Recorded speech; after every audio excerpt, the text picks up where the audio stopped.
Kevin, would you like to read this for us? Sure. Chapter 3, The Root Cause of Suffering, Birth and Death Cycle. Why do people suffer? An animal that is struck with will yelp in pain and run away. But human beings insist on knowing the reason for an unpleasant experience and what they can do to prevent it from happening again. Failure to pin down the cause with accuracy can lead to devastating results, as when curable illness proves fatal. Providing appropriate treatment for abdominal pain, for example, depends on knowing whether the source is an ulcer, cancer, nerves, or something else. Without a proper diagnosis, the cancer or the patient's suffering will not abate. What if, for instance, a case of stomach cancer were treated as an ulcer? The damage would be irreparable, regret never ending. Identifying the cause of a disease is of the essence in treatment. In the same way, in order for us to enjoy a life of supreme pleasure, it is essential to examine the reality of the truth that life is suffering and to identify the root cause of the suffering that permeates our lives. This is humanity's crying need. Shinran identified the true cause of human suffering in these words: circling among the houses of the birth and death cycle is caused by one thing alone, the doubting mind. Mm. Mm. The condition of going around and around in endless circles of torment without satisfaction or rest is referred to as the birth and death cycle or the endless wheel of suffering. The condition of endless suffering that we cannot escape is likened to a house apart from which we cannot live. The great Russian writer Fyodor Dostoevsky, 1821 to 81, from his first-hand experiences in a Siberian labor camp, declared memoirs from the House of the Dead that the cruelest punishment of all would be to compel someone to do utterly useless and nonsensical work. During his imprisonment, he and his fellow convicts did things like bake bricks, paint walls, and plow fields. Even though they were forced to do heavy labor, it was not without purpose. As to their toil, the men produced food or built houses. Understanding the purpose of their work made it possible for them to endure the difficult conditions of captivity. What if work was made punishment? Suppose convicts had to move large mountains of dirt from point A to point B, they do. Then once the job was done, suppose the sweating men were ordered to move the mountain back to its original position. And when that was done, to move it back to point B, and so on. What would happen to men condemned to that sort of meaningless, pointless labor? It would cause the man to hang himself after a few days, as Dostoevsky wrote, or else to go mad, bash his head against the stone, and die. This is the punishment of never ending suffering. But in fact, is not life a great deal like this? When at last I came to the peak that I had thought would surely be the last, I turned my eyes to the way beyond, mountain piled on mountains, anonymous.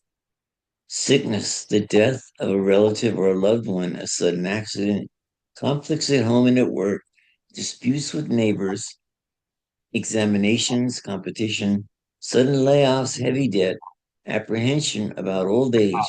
Just as one difficulty is overcome before one can relax, the next one appears. Mm. Oh, okay, thank you, Kevin. Anything Hmm. stood out for you? Just the foolishness of it all, you know. Mhm. It's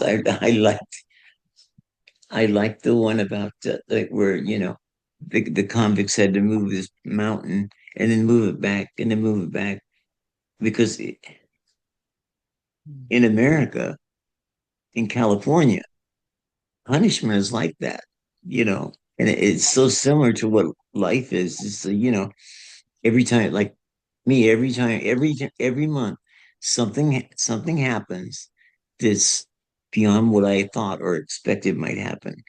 Um, so and I've learned to just accept the fact that nothing stays the same. Mm. You know, my own body doesn't stay the same.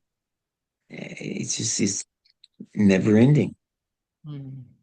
So But why would I believe that when I leave this world, when I leave this life here, why would I believe that the next one I go to, unless I go to the Pure Land, would be any different?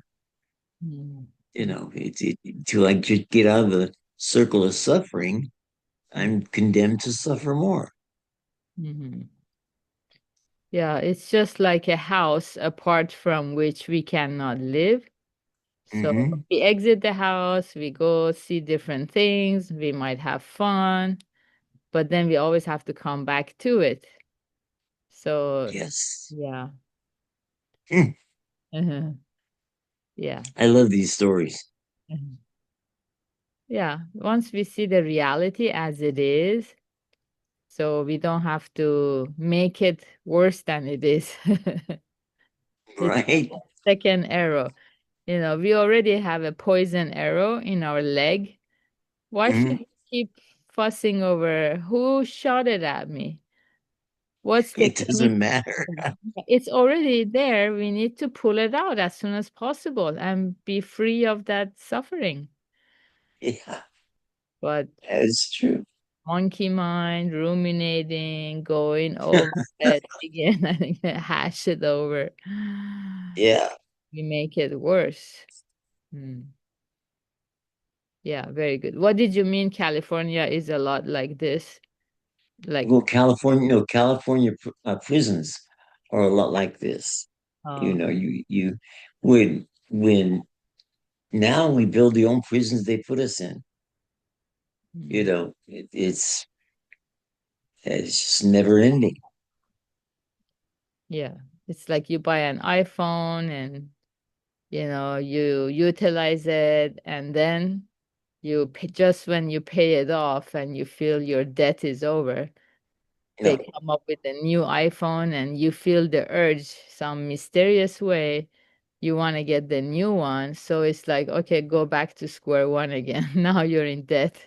You have to make all yeah, the payments and transfer all the pictures or data and everything. So it's like again and again and again, just like you said, being imprisoned and circling among these houses and not knowing why we are stuck.